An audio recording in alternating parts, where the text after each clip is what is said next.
విజయవాడలో ఈనాడు ఈఎఫ్ఎం ఆధ్వర్యంలో సంక్రాంతి ముగ్గుల పోటీలు నిర్వహించారు. పీవీపీ సిద్ధార్థ ఇంజనీరింగ్ కళాశాలలో చేపట్టిన ఈ కార్యక్రమంలో విద్యార్థినులు ఉత్సాహంగా పాల్గొని వివిధ రకాల ముగ్గులు వేశారు.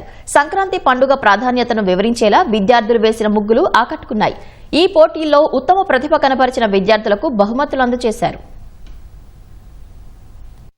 ఈనాడు వాళ్ళు సంక్రాంతి సందర్భంగా ముగ్గుల పోటీలు కండక్ట్ చేయడం జరిగింది. ఇందులో 38 టీమ్స్ గర్ల్స్ అంతా కూడా పార్టిసిపేట్ చేశారు. వాళ్ళందరూ చాలా ఉత్సాహంగా మన సంస్కృతి సంప్రదాయాలని ప్రత్యక్షంగా వాళ్ళు ముగ్గుల ద్వారా మా అందరికి కూడా చూపించారు. అట్లాగే విన్నర్స్ కూడా ఈనాడు వాళ్ళ ఎంకరేజ్మెంట్ కోసం కొన్ని ప్రైజెస్ ఇక్కడ డిస్ట్రిబ్యూట్ చేశారు. ఇక్కడ ఈ పోటీలో పార్టిసిపేట్ చేయడం చాలా హ్యాపీగా ఉంది. ఫస్ట్ ప్రైజ్ వచ్చిందని అనుకోలేదు. చదువుతో పాటు ఇట్లాంటివి కూడా చాలా ఉపయోగపడతాయి. అందరికి గర్ల్స్ కి అయితే చాలా ఉపయోగపడతాయి. ఇవాళ ఈనాడు వాళ్ళు కండక్ట్ చేసిన సంక్రాంతి ముత్యాల ముగ్గులు కాంపిటీషన్ లో నాకు సెకండ్ ప్రైజ్ వచ్చింది. నేను వేసింది సంక్రాంతి వైబ్ వచ్చేటట్టు. ఈనాడు వాళ్ళు కండక్ట్ చేసిన ముత్యాల ముగ్గు కాంపిటీషన్ లో నాకు థర్డ్ ప్రైజ్ వచ్చింది. సంక్రాంతి థీమ్ తో పొంగల్, కుండలు, చెరుకుగడలు ఆ ముగ్గేసాను.